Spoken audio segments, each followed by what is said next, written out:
Bonjour à tous et bienvenue dans un nouveau post sur le cabinet Lexing.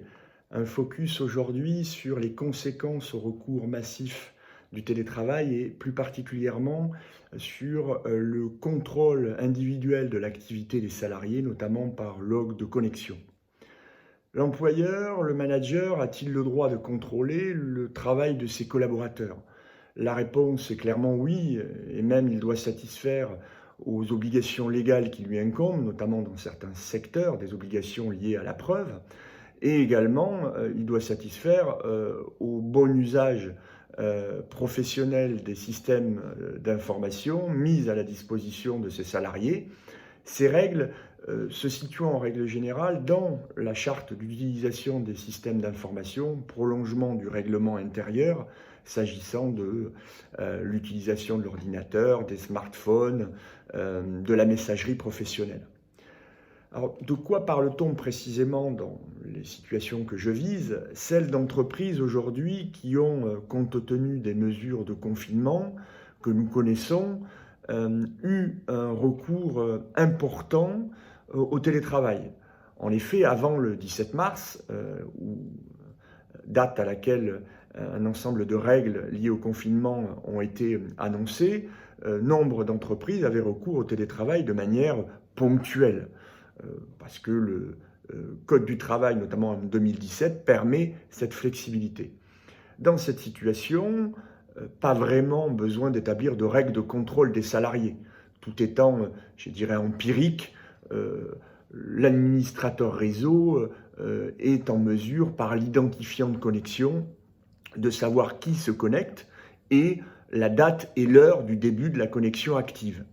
Euh, Quand, par contre, vous avez l'ensemble de votre entreprise qui passe quasiment du jour au lendemain au télétravail, alors les relations de travail, les relations de production de travail doivent s'en trouver adaptées. Et là, les règles juridiques peuvent effectivement être particulièrement importantes à anticiper. Euh, Plus précisément, quand l'entreprise dispose d'un logiciel dédié de contrôle interne, du type traceur, keylogger, lorsque la finalité de ce logiciel est le contrôle individuel des salariés, à ce moment-là, il est nécessaire de solliciter le CSE pour une information consultation, notamment au titre des articles 2312-38 du Code du travail. Par ailleurs, également, les salariés doivent être informés, bien sûr, des mesures mises en place. Là encore, le Code du travail, par ses articles 1222-4, indique qu'il faut, bien entendu, informer ses collaborateurs. Également, il y a une couche, je dirais, liée à la protection des données à caractère personnel qu'il convient de maîtriser, celle liée bien sûr au registre, puisque en règle générale, si nous parlons de log de connexion, il y aura un traitement de données à caractère personnel correspondant et ce traitement devra être inscrit dans le registre du traitement.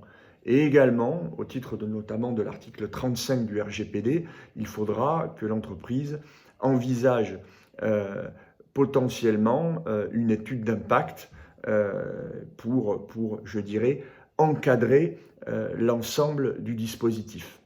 Voilà, je dirais, les éléments principaux liés à cette problématique. Bien entendu, n'hésitez pas à revenir vers moi dans le cadre des liens qui seront adossés à ce poste et sinon à me contacter directement au 06 21 56 42 08. Merci beaucoup et à très bientôt. Au revoir.